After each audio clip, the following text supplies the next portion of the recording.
Welcome to another RDWorks Learning Lab. I'm just putting some rocket fuel into my two remaining grey cells because today we're going to start on a brand new subject. I have not forsaken my quest to turn this into a cutting monster, but the results that I got last time caused me to stop, and I've got to take a lot more thinking time. Today we're going to have a complete change of subject. Powder coating and lasers, do they go together? Well, the short answer to that question is no. But on the other hand, people have been sending me links to a couple of videos that they've seen on YouTube where people have been engraving wood, deep engraving wood, filling the engraving with powder coating and then running over it with the laser to try and cure or fill the product with a different colour. Yes, it's an interesting process, and there is a measure of success. In both the videos that I've seen, they will say, yeah, but you know, I'm using 120 or 150 watt laser for doing this, but I have to turn the power down. But hey, you'll have to find out your own settings. Well, I don't think it's quite as simple as that, because although they're having some sort of success, it's not really powder coating in the proper sense of the word. Yeah, they're sort of melting some powder, and if you look at the end results very carefully where you can, you'll see that, you know, if you're filling your engraving with little strips of toothpaste, for example, you'd understand what I mean. You know, it's like a little ploughed field. It's textured. So I suppose that makes it interesting, but that's not proper powder coating. So what I want to do is to look at this process to see whether it is really viable if you use the right parameters. But of course, you know, I'm not going to dive in and do some engraving and fill it with powder coating. What we're going to do is investigate powder coating per se. I've been using powder coating for many years as a product finishing process. So I know what powder coating is and I know how it's supposed to work. Using it for wood is a process that's designed for coating metals. And hey, look, we do use it on this machine all the time. Here's a metal product that has been powder coated, and then we've removed the powder coating. Now there's a clue. We've removed the powder coating. How have we removed the powder coating? Let's just stop for a minute and go right back to the beginning of this process. Now I'll put a reference in the description to this video to a very big international company called AkzoNobel, who make powder coating large scale. And there's a very interesting video which, if you watch the first few minutes of it, you'll see how powder coating is actually manufactured. There are two types of powder coating. One of them is called a thermoset plastic, which is the sort of thing like Bakelite, the hard plastics that you get if you, for instance, you've got a circuit board, that sort of stuff. A very hard plastic, which you cannot remelt. There's another type called thermoplastic. Now, a thermoplastic powder coat is one that can be used again and again and again. You remelt it and it turns plasticky and runny. And you reheat it and it turns plasticky and runny. Whereas a thermoset, when you heat it, it goes hard like concrete. So you've got these two types. The ones that most people use are thermoplastic, and that's what we're going to be talking about and using in this session. The way that the laser treats powder coat is different to the way in which powder coat is designed to be used. Heating a powder up makes it runny, can turn it into a liquid. But that's all it does. There's another process associated with powder coating which makes it strong, and that is something called curing. So when you heat it up, you've got these leveling and flowing agents which do exactly what they say. When it turns liquid, they help it to level out. But then that's only basically leveling out grains of powder coat. It needs time at a temperature to then cross-link the bonds within each particle to create a hard, continuous, strong surface. That bonding process, that curing process, takes anything from 5 to 20 minutes depending on the type of powder you're using. How much time does a laser machine like this give to curing? A few milliseconds? Shh, shh, shh, shh, shh. There's no time at all to cure the product. So you might be able to melt it and fuse it together, but it certainly doesn't contain any of the properties that are originally designed into powder coating. So that's the problem that we're going to investigate today. Is there a way to actually use this machine for proper or almost proper powder coating? Can we fast cure this product by adjusting and controlling the temperature? Because it's temperature that's at the root of how successful you can be with powder coating. Here's a powder coated steel product, stainless steel that's been powder coated, and then look, we've removed the powder coat in the laser machine. And what have we done? We've basically vaporized the stuff. So there's the clue. Put too much heat into this stuff and you destroy it. So as I said, the whole basis of powder coating is control of temperature and time. Time is not something that this machine gives to powder coating. We're never going to succeed at creating a proper powder coated surface using a laser machine. But I'm going to try and investigate it to see how close we can get to that process.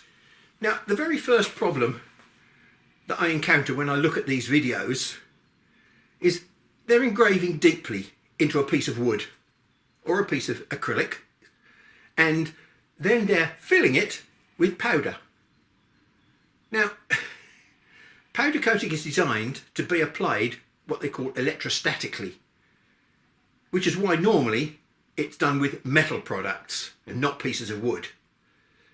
The idea being that you hang your piece of metal onto a surface which is grounded, 0 volts, and then you fire this powder through a little spray gun. But it's not a spray gun as you'd normally know it. This is very gentle airflow through the gun, and as the powder passes through the nozzle, there's a high voltage electric piece in there which adds positive charges to each particle of paint. And those paint particles then drift towards, they're not blown towards, they're only gently drifted in this direction towards the parts, and the parts then, because they're negatively charged, will attract the paint. Now, the great advantage is that you can spray from here and round the back of the product almost, the paint will go round the back of the product and be attracted everywhere. So it's a very easy, simple manufacturing process. And it applies an even coating everywhere because it's an electrostatically charged suction onto the surface of the product. So the paint just falls onto the surface of the product, and any excess paint falls down into the bottom of the booth. Now, I've been down to my local friendly powder coating company, which I've been using for many years, and they've given me some little samples of powder coating, different colours to play with. Now, I don't think I'm going to need these anymore, so I think we can be a bit brutal with them. People are deep engraving and then filling powder coating maybe 1-2 millimeters thick. Powder coating is designed to be applied at between anything from 5 to 50 microns thick. 50 microns? Well, look, I'm just going to borrow a couple of hairs out of my head. And that's what 50 microns is, 2 hairs. So we're really looking to have a very thin coating of paint on our surface. Now, it's not a mask for a bank robbery. I get my wax spatula. You see, I needed my wax spatula when I had to take the hairs off my legs to wear these things. We're going to put some powder coat in here. Just a little bit like that. Now, what this gives me the opportunity to do is to very carefully, look, I could sort of produce a thin, not very even, but I can produce a thin layer of powder on the surface, which is what I want to do just here to show you how powder coating should work. We need to clean the surface.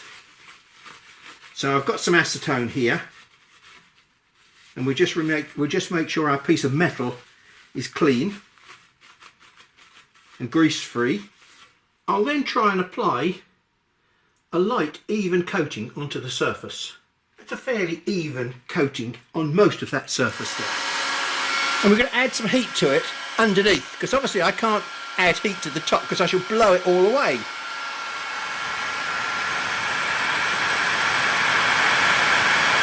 So when I get to 150 degrees C,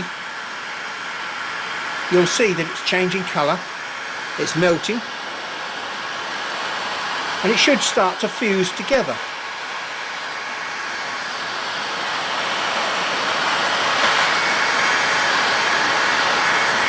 Now that's hot enough,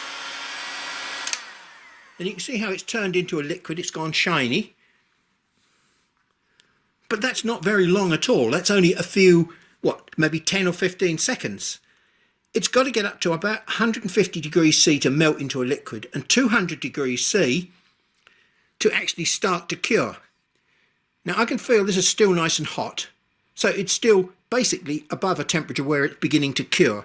And curing means that we're actually creating cross-linked bonds between all the powder coat particles. We can accelerate the cooling.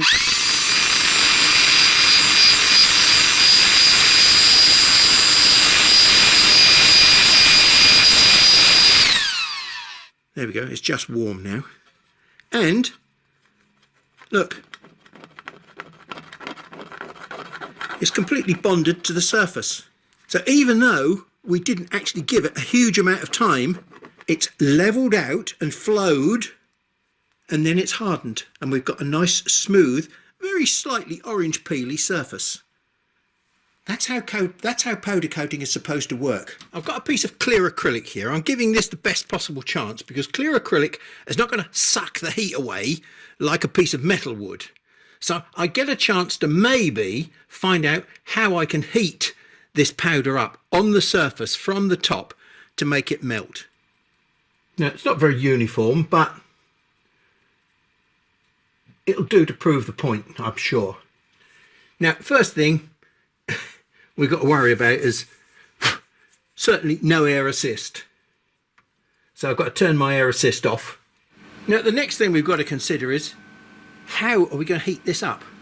This is a glass tube machine, and so consequently it has this strange startup thing called pre-ionization. What I call, and you've heard me mention it many times before, hissy mode. Now that means that there are some very, very high frequency and very, very high power spikes of energy in the laser beam as it comes out. Is that what we want? No, we want a nice, smooth, steady, soft application of heat. Now, how do we achieve that? Well, I think probably what the first thing we need to do is to maybe put a fairly long focus lens in. There's my 4-inch lens in there, and it's buried 83 millimeters up inside the nozzle there. So to get the correct focal distance, I need roughly 19 millimeters gap between here and the work. We can make it softer by keeping the power at about 25. That's just over the bottom of my pre-ionization zone, and it's the softest continuous beam that I can have. And now we've got to think about how long it's going to take, the exposure time. It probably took about a minute to heat this stuff up and turn it liquid. If we try and turn it into liquid too quickly, we shall evaporate it. And that's not what we want. So I'm going to run this at something like, let's just say 100 millimeters a second. That's still a very fast exposure time. That's 100th of a second for every millimeter. That's not very much exposure time at all. Let's just take a look and see what thickness line, how much damage I do with those settings. Now, did you hear something? I'm still in hissy mode. And I've got a very, very thin, sharp, deep line, even though I've got a 4-inch lens on there. So let's take the power up a little bit to say 30%, and let's listen again. There we go. That's a quiet beam. It's not such a deep cut. We've got so much energy in that thin line. You can see it's slightly thicker there than it is there, but that's no good to us. So we've now set that roughly 11 millimeters below the focal point. Amazing, isn't it? Look, we still can't get a wide line, quite a deep line still. It's not very soft.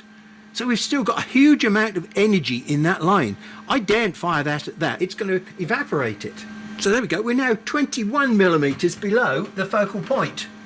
Now that line is about a millimeter wide, and that's good, because what it enables me to do is when I do a scanning now, what I should be able to do is to have a soft burn, but if I only use a 0.1 millimeter pitch, it means I'm going to get 10 of those soft burns per millimeter.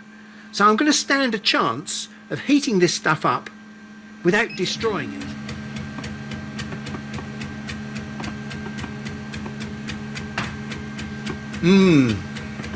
I think we can stop. I've evaporated the material and I'm probably at least a millimeter deep into the acrylic. Okay, let's change the speed to 400 now and see what we get. As you can see, we're just in the process of finding the right temperature now. Look, it hasn't quite burnt through in places.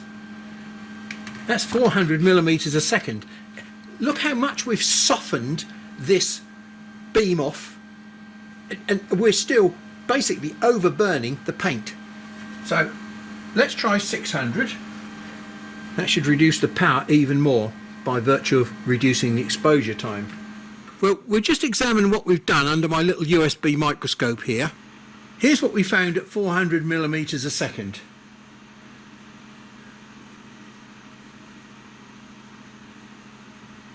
As you can see, we have melted the paint in a line. Not very evenly. It hasn't had a chance to run because it was doing it so quickly. So let's see what happened at 600 millimeters a second. And surprisingly enough, we were having more success, look. But that was a very thick line. What I've now got to do is see if we can emulate that line by maybe running 1 millimeter pitch. Let's go back and look at the 400 again over a longer distance and see whether we can find any evidence of it being. Now you see all the way down there, the centre of it is burnt. That's just running. We've got a thicker coat there, we've got a thicker layer there. So it looks as though we're going to have to run this at 600 millimeters a second. Now here I've got a piece of fairly shiny stainless steel. I don't want it to be too reflective, so what I'm going to do is just mat it off, which will also give it a good bond to the powder coat. And because we are actually going to be sucking quite a lot of the heat away now, I suspect that these parameters will not be the same, but we'll give it a try. Give it a fair shot, fairly even coating on there.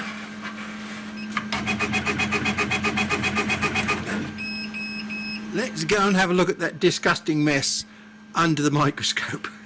Well, we've definitely managed to melt the powder coating. Should I be closing these lines up? If that's 1 millimeter, 0.5?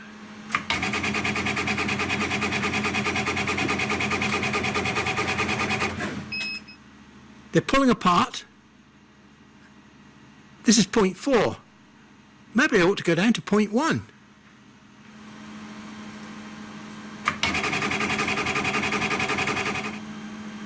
Well, that looks a serious disaster, doesn't it?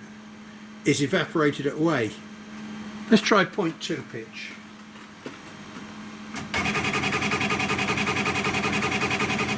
Well, we've definitely got more paint on there, haven't we? At 0.2 pitch. So what I've done now, look, I've put a cut in there which is about 1.2 millimeters thick.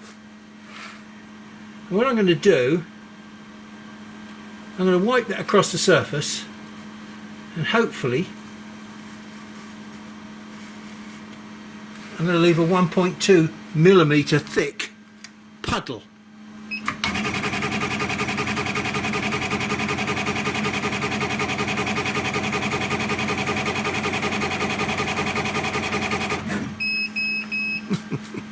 Now you can see what I mean about paint flowing into, like, if you like, strings of toothpaste. That's exactly the effect that I see when I look at these filled layers in wood. So let's just try exactly the same thing as that, because look, this is a thickness of paint which is roughly probably the same sort of depth that you'd get if you were engraving deep into wood. But I've done it the other way round so that we can see what's happening without spending the time doing engraving. So let's try this same effect. Put some paint on wood. I've just cleaned that surface with my little blowgun. How much of it is stuck? Nothing. Here?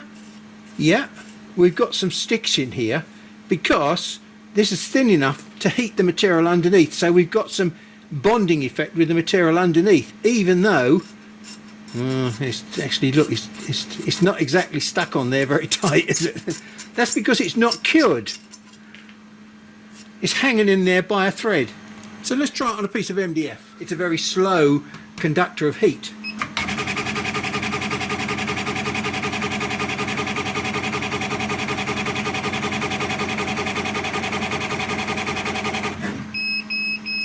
Still a bit of a mess, isn't it? But we have got, surprisingly enough, in places what looks like a bit more of a continuous layer. We're just not giving it enough time to heat up and flow. How do we put more heat into it without making it evaporate? So here we are. This was 600 millimeters a second. That was 300 millimeters a second, which literally just burnt all the colour out of it. 400 millimeters a second. 500 millimeters a second. We're getting back towards some sort of flowing effect. 550, well, we've got more colour back into it. 600 is wrong. 550, I mean, it just shows you how sensitive this is to temperature. So let's just see how durable it is. Actually, it's not bad at all. It's actually, well, no, it's not bonded to the wood. The actual paint itself has hardened. So if this was buried inside a piece of recessed engraving, you might get away with it, but it's certainly not very durable. Okay, so let's just try those same settings on a piece of birch plywood.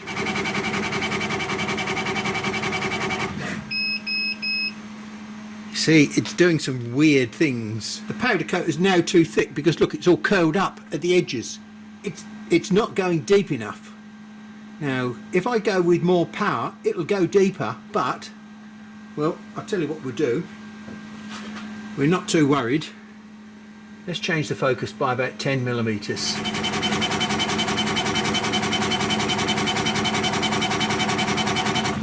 The problem here, look, we've still got the edge curling up.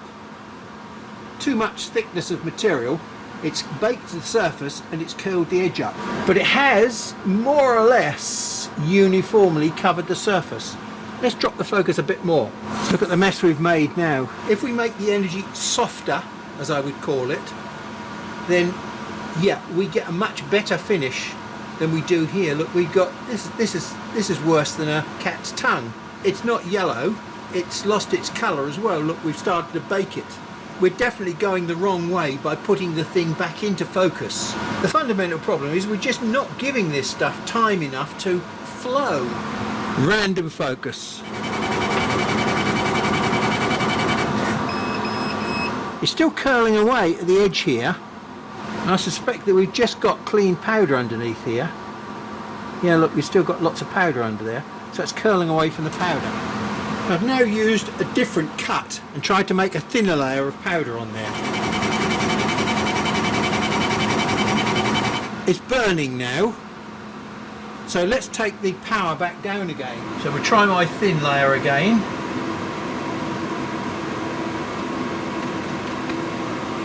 Which is that one there.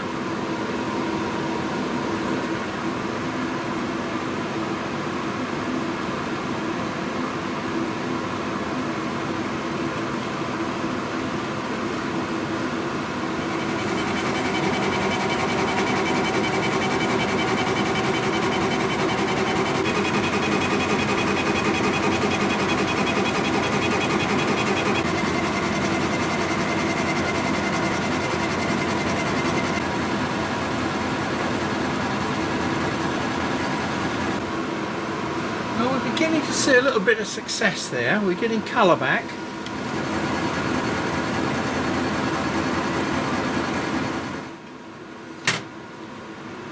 Well, we're beginning to see some success here, and well, that's still not bonded to the surface all that well. In places it is.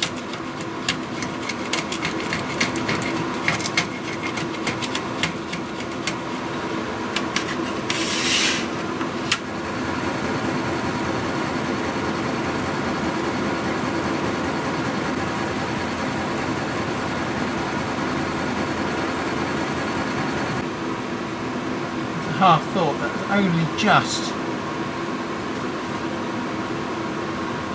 cook the surface of the material. So let's put the focus back down again and run that same test again.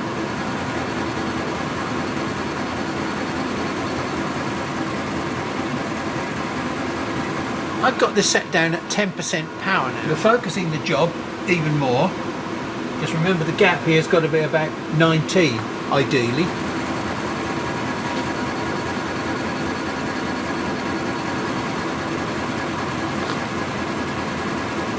It needs softness, so we need quite a lot of out of focus. Let's put the power up just a shade.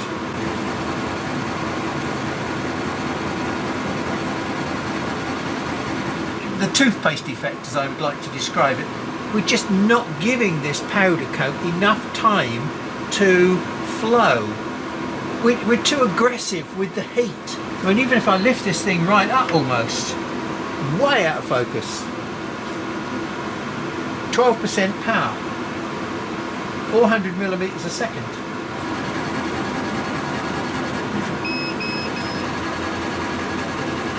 So I've now changed the line spacing to 0.05 in the hope that I will be able to, if you like, run over the same spot several times. It is actually causing a better levelling effect.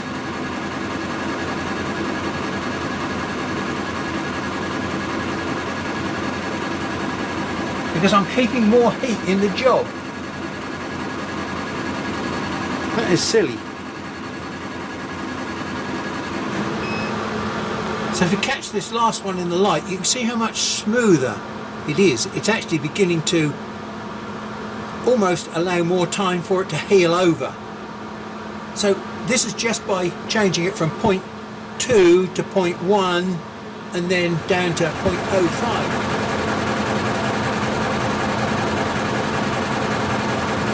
But I think that's maybe at least as smooth, if not smoother.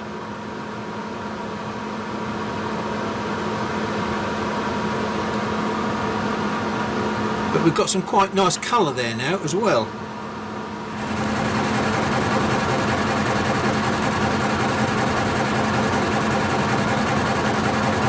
The problem with this is, look, you can see that it's got a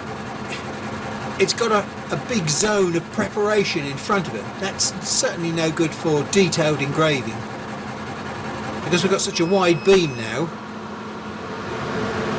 But at last we're getting some solidity, some flow into the surface.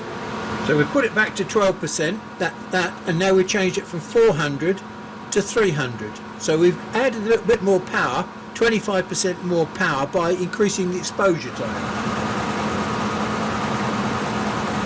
Now this is beginning to look a bit more interesting, because although we've got like a little molten pool of powder coat running in front of the beam, just by slowing it down we've allowed a little bit more exposure time for the power that we had.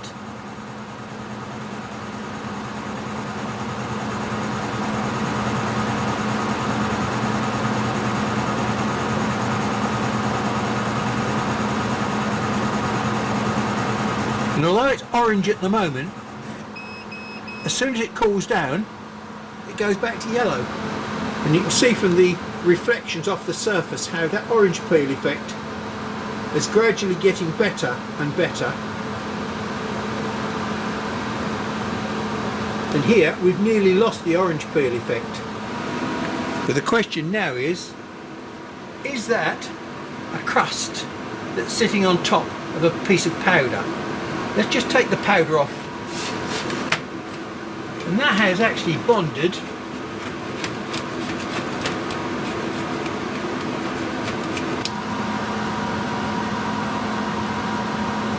well, how about that? What I've got in here now is my secret weapon. So we'll set this lens up to its proper focal length. So that's 8 there, plus the 20, that's 28, plus the 10.6, 38.6. So that's near enough. And now I'll turn on my special air assist that I've got there. It's just sitting neatly in that corner.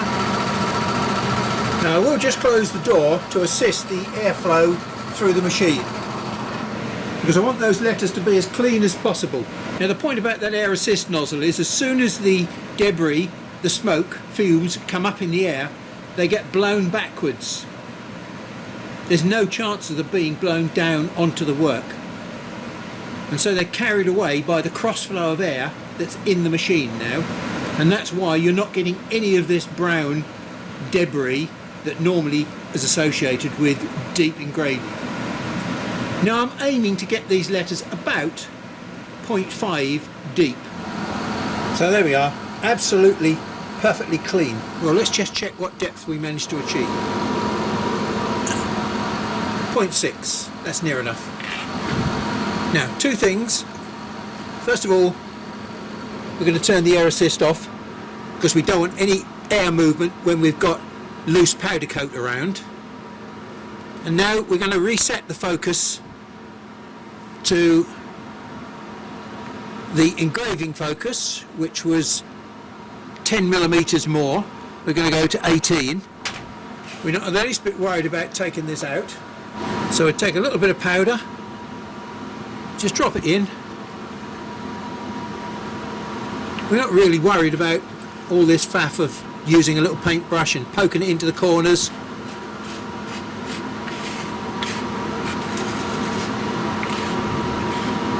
We'll just scrape it in and then put the excess back into the tub like that. Then we'll carefully pop that back and locate it into the corner. And now we're all ready for phase 2.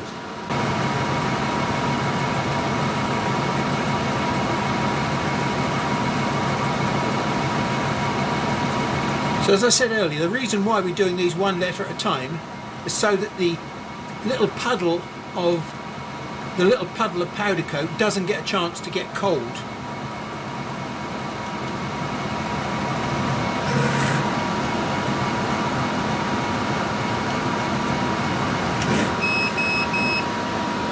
So at the moment it's still got the powder coat on it.